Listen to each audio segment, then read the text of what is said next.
Assalamualaikum warahmatullahi wabarakatuh. Salam sejahtera untuk kita semua. Bapak dan Ibu, pernahkah Anda mendengar nasihat bahwa kita harus banyak minum air putih supaya ginjal sehat? Saya yakin hampir semua dari kita pernah mendengarnya. Bahkan, mungkin ada di antara Bapak dan Ibu yang sengaja minum 2 gelas besar air putih tepat sebelum naik ke kasur, dengan harapan saat bangun nanti, badan terasa segar, dan racun-racun di tubuh luntur semua. Tapi, Bapak dan Ibu, bagaimana jika saya katakan bahwa kebiasaan minum banyak air tepat sebelum tidur, khusus untuk Anda yang berusia 60 tahun ke atas, justru bisa menjadi bumerang yang mematikan? Bagaimana jika niat hati ingin ginjal sehat, tapi yang didapat justru beban jantung yang membengkak, dan risiko jatuh di kamar mandi yang bisa berakibat fatal? Ini bukan untuk menakut-nakuti, tapi ini fakta medis yang sering luput dari perhatian kita. Selamat datang kembali di channel kesayangan kita, Sobat Sehat Penyakit Dalam, bersama saya DR Irfan Ali, teman diskusi kesehatan Anda yang terpercaya. Hari ini, saya ingin mengajak Bapak dan Ibu duduk santai sejenak. Singkirkan dulu gadget lain, kecilkan suara televisi, karena pembahasan kita hari ini sangat penting. Kita akan meluruskan benang kusut tentang aturan minum air putih bagi lansia. Sebuah hal sederhana yang jika salah dilakukan, dampaknya bisa panjang urusannya. Sebelum kita masuk ke pembahasan yang lebih dalam, saya ingin menyapa Bapak dan Ibu semua. Bagaimana kabar Anda hari ini? Semoga selalu diberikan kesehatan dan perlindungan oleh Tuhan Yang Maha Esa. Coba saya ingin lihat semangat Bapak dan Ibu. Silakan tulis di kolom komentar, saya siap sehat, dan sebutkan juga dari kota mana Bapak dan Ibu berasal. Saya selalu senang membaca komentar Anda. Rasanya seperti kita sedang berkumpul di satu ruang tamu yang besar, saling mendoakan, dan berbagi ilmu. Bapak dan Ibu, ada sebuah mitos yang beredar kuat sekali. Katanya, semakin bening air seni kita, semakin bagus ginjal kita. Akibatnya, banyak lansia yang memaksakan diri minum berliter-liter air, bahkan sampai malam hari. Padahal, tubuh lansia itu berbeda dengan tubuh anak muda. Mesin di dalam tubuh kita ini sudah berjalan puluhan tahun. Tentu perlakuan dan cara merawatnya juga harus disesuaikan. Tidak bisa disamakan dengan saat kita masih berusia 20 tahunan. Hari ini, saya akan jelaskan kenapa minum air sebelum tidur bisa berbahaya, dan kapan waktu terbaik untuk berhenti minum agar tidur nyenyak dan ginjal aman. Mari kita belajar dari sebuah kisah nyata. Saya memiliki seorang pasien, mari kita panggil beliau Pak Harun. Usianya 72 tahun, pensiunan pegawai negeri yang sangat disiplin, menjaga kesehatan. Pak Harun ini rajin sekali olahraga jalan pagi, makannya dijaga, tidak merokok, dan sangat patuh minum air putih. Beliau punya target pribadi. Sebelum tidur harus menghabiskan 1 botol besar air minum, sekitar 600 ml. Beliau berpikir, saat tidur kan kita puasa 8 jam, jadi harus punya cadangan air, biar tidak dehidrasi. Niatnya sangat mulia. Tapi apa yang terjadi? Setiap malam, Pak Harun harus bangun 4-5 kali untuk buang air kecil.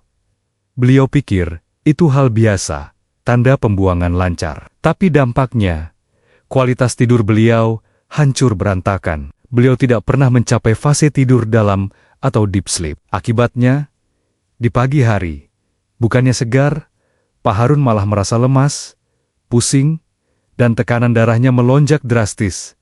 Padahal beliau rutin minum obat darah tinggi. Puncaknya terjadi sekitar 2 bulan lalu. Jam 2 pagi, Pak Harun bangun lagi untuk ke kamar mandi, dengan kondisi setengah sadar dan mata mengantuk. Karena terburu-buru dan keseimbangan yang sudah tidak seprima dulu, kaki beliau tersandung ke set kamar mandi. Beliau jatuh terduduk dengan keras. Alhamdulillah, Tuhan masih melindungi. Tidak terjadi patah tulang panggul yang serius. Tapi kejadian itu membuat beliau trauma dan harus bed rest selama 2 minggu karena nyeri pinggang hebat. Saat beliau datang konsultasi ke saya, beliau bertanya dengan wajah bingung. "Dok, saya ini rajin minum biar sehat. Kenapa malah jadi begini?" Bapak dan Ibu, kasus Pak Harun ini adalah cermin bagi banyak dari kita. Kesalahannya bukan pada minum airnya, tapi pada timing atau waktu minumnya yang tidak tepat dengan kondisi fisiologis tubuh lansia. Sering bangun malam untuk kencing, atau dalam istilah medis kami sebut nokturia, bukan hanya mengganggu tidur. Ini memutus siklus istirahat jantung dan pembuluh darah. Saat kita tidur nyenyak, tekanan darah dan detak jantung harusnya turun, memberikan kesempatan organ vital kita untuk turun mesin sebentar. Kalau kita bangun 4 kali semalam, jantung dipaksa bekerja lembur terus-menerus. Ibarat mobil yang digas rem tanpa henti. Mari saya jelaskan apa yang sebenarnya terjadi di dalam tubuh Bapak dan Ibu dengan bahasa yang sederhana. Bayangkan ginjal Bapak dan Ibu itu seperti saringan kopi. Saat kita muda, saringan ini masih rapat, kuat, dan bisa menyaring cairan dengan sangat cepat. Tapi seiring bertambahnya usia, kemampuan saringan ini menurun secara alami. Selain itu, kita punya hormon yang namanya antidiuretik hormon atau ADH. Hormon ini tugasnya menahan air kencing saat kita tidur, supaya kita tidak bolak-balik ke kamar mandi. Masalahnya, pada lansia, produksi hormon penahan kencing ini menurun drastis di malam hari. Jadi, ketika Bapak dan Ibu minum 2 gelas air sebelum tidur, ditambah hormon penahannya sudah berkurang, maka ginjal akan langsung memproses air itu menjadi urin dalam waktu cepat. Kandung kemih Bapak dan Ibu yang ototnya mungkin juga sudah tidak seelastis dulu, akan cepat penuh. Sinyal ke otak pun dikirim. Bangun, harus dikeluarkan sekarang. Inilah yang memaksa Anda bangun berkali-kali. Bahaya kedua yang lebih serius adalah beban jantung. Saat kita berbaring rata di kasur, cairan yang seharian menumpuk di kaki karena gravitasi saat kita berdiri atau duduk, akan kembali mengalir ke pembuluh darah di area dada dan jantung. Ini disebut venous return. Jika ditambah lagi dengan asupan air yang banyak sebelum tidur, volume darah akan meningkat tajam. Jantung lansia yang mungkin sudah tidak sekuat dulu harus memompa beban cairan ekstra ini. Bagi Bapak dan Ibu yang memiliki riwayat lemah jantung atau hipertensi, ini kondisi yang sangat membebani. Bukannya istirahat, jantung malah lembur paksa memompa cairan berlebih. Sekarang, saya ingin mengajak Bapak dan Ibu melakukan pengecekan mandiri yang sederhana. Tidak perlu alat canggih, cukup gunakan tangan dan kepekaan rasa Bapak dan Ibu saat ini juga. Jika Bapak dan Ibu sedang duduk atau berbaring, sambil menonton video ini, coba perhatikan area pergelangan kaki dan punggung kaki. Coba tekan perlahan dengan jempol tangan pada bagian tulang kering atau punggung kaki. Tahan sekitar 5 detik, lalu lepas. Perhatikan, apakah kulitnya langsung kembali kenyal atau meninggalkan bekas cekungan jempol yang lama baliknya? Jika meninggalkan bekas cekungan atau terlihat bengkak, itu bisa jadi tanda adanya penumpukan cairan atau edema. Ini sinyal bahwa ginjal atau jantung Bapak dan Ibu sedang berjuang keras mengatur cairan tubuh. Jika tanda ini ada, ditambah kebiasaan minum banyak sebelum tidur, maka Bapak dan Ibu harus segera merubah kebiasaan mulai malam ini juga. Cek mandiri yang kedua adalah frekuensi kencing malam. Coba ingat-ingat. Berapa kali Bapak dan Ibu bangun semalam? Jika hanya sekali, itu masih batas wajar. Tapi jika sudah 3 kali, 4 kali, atau lebih, itu sudah lampu merah. Itu bukan tanda ginjal bersih. Itu tanda gangguan pola tidur dan beban organ yang berlebihan. Lalu, apa solusinya dokter? Apakah saya tidak boleh minum sama sekali? Tentu tidak. Kita tetap butuh air. Tapi kuncinya adalah manajemen waktu. Solusi pertama dan yang paling penting adalah menerapkan aturan stop minum 2 jam sebelum tidur. Jika Bapak dan Ibu biasa tidur jam 9 malam, maka jam 7 malam adalah waktu terakhir untuk minum dalam jumlah besar. Setelah jam 7 malam, cukup basahi tenggorokan saja jika haus.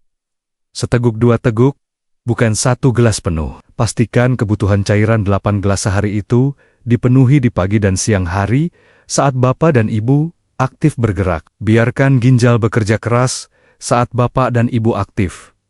Dan biarkan ginjal beristirahat saat Bapak dan Ibu tidur. Solusi kedua, kurangi asupan yang bersifat diuretik atau memicu kencing di sore dan malam hari. Apa saja itu? Kopi, teh, dan coklat. Minuman ini mengandung kafein yang memaksa ginjal membuang air lebih banyak. Jadi, Ngopi-ngopi santainya sebaiknya di pagi hari saja ya Bapak Ibu. Kalau sore, ganti dengan air putih hangat biasa. Solusi ketiga, ini adalah resep alami untuk menguatkan fungsi ginjal dan kandung kemih, sehingga Bapak dan Ibu tidak mudah beser atau bolak-balik kamar mandi. Kita akan menggunakan bahan yang sangat murah dan mudah didapat di pasar, yaitu rambut jagung. Ya, rambut jagung yang biasanya Bapak dan Ibu buang saat mengupas jagung itu, ternyata harta karun bagi ginjal. Rambut jagung mengandung kalium, vitamin K, dan senyawa yang bisa menenangkan kandung kemih yang terlalu aktif, serta membantu mengurangi peradangan ringan di saluran kencing. Bagaimana cara mengolahnya? Dengarkan baik-baik, atau boleh dicatat. Pertama, ambil segenggam rambut jagung segar, kira-kira dari 1-2 bonggol jagung. Pastikan jagungnya yang masih segar kulitnya hijau, bukan yang sudah kering layu. Kedua, cuci bersih rambut jagung tersebut di bawah air mengalir. Pastikan tidak ada debu atau ulat kecil yang menempel. Ketiga, siapkan panci. Masukkan 3 gelas air gelas belimbing ukuran 200 ml. Masukkan rambut jagung tadi. Keempat, rebus dengan api sedang. Tunggu sampai mendidih, lalu kecilkan api. Biarkan mendidih perlahan, sampai airnya menyusut, menjadi kira-kira tinggal 1 gelas saja. Warna airnya akan berubah menjadi kekuningan atau kecoklatan mirip teh. Saring airnya, tunggu sampai hangat. Minum ramuan ini di siang hari, sekitar jam 10 pagi atau jam 2 siang. Jangan diminum malam hari ya, rasanya tawar dan sedikit manis alami, baunya harum khas jagung. Lakukan ini seminggu 2-3 kali saja. Tidak perlu setiap hari. Insya Allah, ini akan membantu membersihkan saluran kencing secara perlahan dan menguatkan otot kandung kemih, sehingga frekuensi kencing malam bisa berkurang. Nah, dokter, ada pertanyaan titipan yang sering sekali ditanyakan pasien saya. Mari kita bahas di sini, karena mungkin ini juga pertanyaan Bapak dan Ibu. Pertanyaan pertama, Dok, saya minum obat resep dokter di malam hari. Kalau tidak boleh minum air, bagaimana menelan obatnya? Jawabannya, untuk minum obat, tentu pengecualian. Tapi gunakan air secukupnya saja, sekitar setengah gelas kecil atau 100 ml, hanya untuk mendorong obat masuk. Jangan jadikan alasan minum obat untuk sekaligus menghabiskan 1 botol besar air. Pertanyaan kedua, Dok, kalau saya bangun tengah malam dan tenggorokan kering sekali, boleh minum tidak? Jawabannya, boleh, tapi tekniknya jangan gluk-gluk langsung banyak. Ambil air, kumur-kumur dulu untuk membasahi rongga mulut. Lalu telan sedikit demi sedikit. Seringkali, rasa haus itu hanya kering di mulut, karena kita tidur mendengkur atau bernapas lewat mulut. Bukan karena tubuh dehidrasi berat. Jadi, basahi saja mulutnya. Pertanyaan ketiga, Dok, kaki saya sering bengkak.